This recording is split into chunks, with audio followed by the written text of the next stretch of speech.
Jake Solomon, lead designer of XCOM Enemy Unknown. So I started playing XCOM in 1994, and since then it's been my favorite game. I still play it to this day, and really that's the reason that I make games now. Like, that game was formative for me. That was right before I went off to college, and because of that game I got a computer science degree, and that's the reason that I'm sitting here. So for me to be making this game, it's just really, it's a dream come true for me.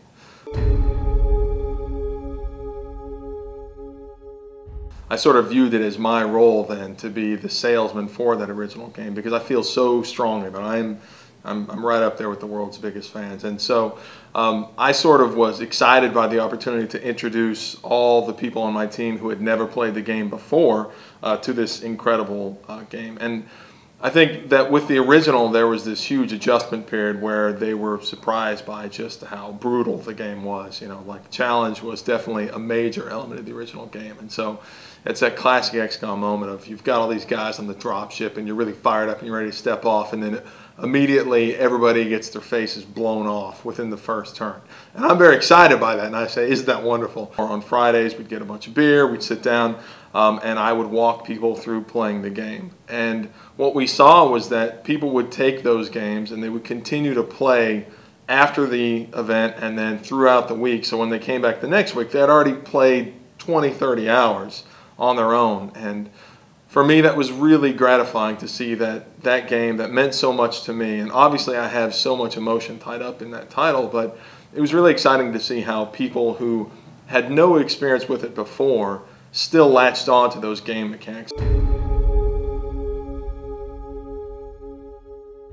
We started with a prototype that was very, very close to the original game, and we said, look, these are these core elements of the original game that we want to be translated into the modern element, and that's the things like the fog of war, the environmental destruction, the nature of challenge, which is important, and the real high stakes combat where, you know, your soldiers can actually die and they won't come back.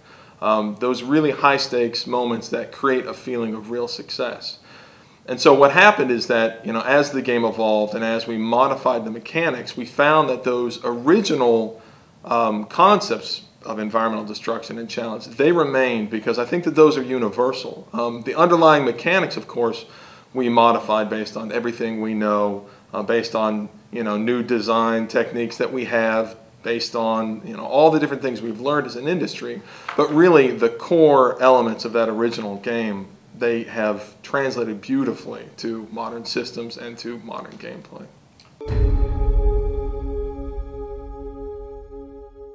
We have this thing that we call, internally we call the glam cam, and we took a lot of inspiration from Bethesda and their VATS camera from the Fallout game. And what happens is that in a lot of dramatic shots, we can bring that camera in and show your soldier lining up that shot and show that beautiful kill shot, and it has this really, it really sort of reinforces like the nature of combat. It's very visceral, and so that's something we're really excited about as well. It's always been the question, you know, why hasn't this game been made? And the reason is because it's absolutely insane as a game. I mean, it has destructible environments and 3D fog of war, and it has missions that take place around the world and all these different elements, the alien environments, the human environments.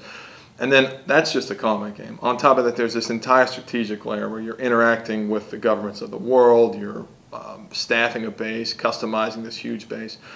It's this insane game with this insane ambition and scope, and I think that it's something that resonates so strongly with people because there still is nothing like it. And I'm so excited to introduce that to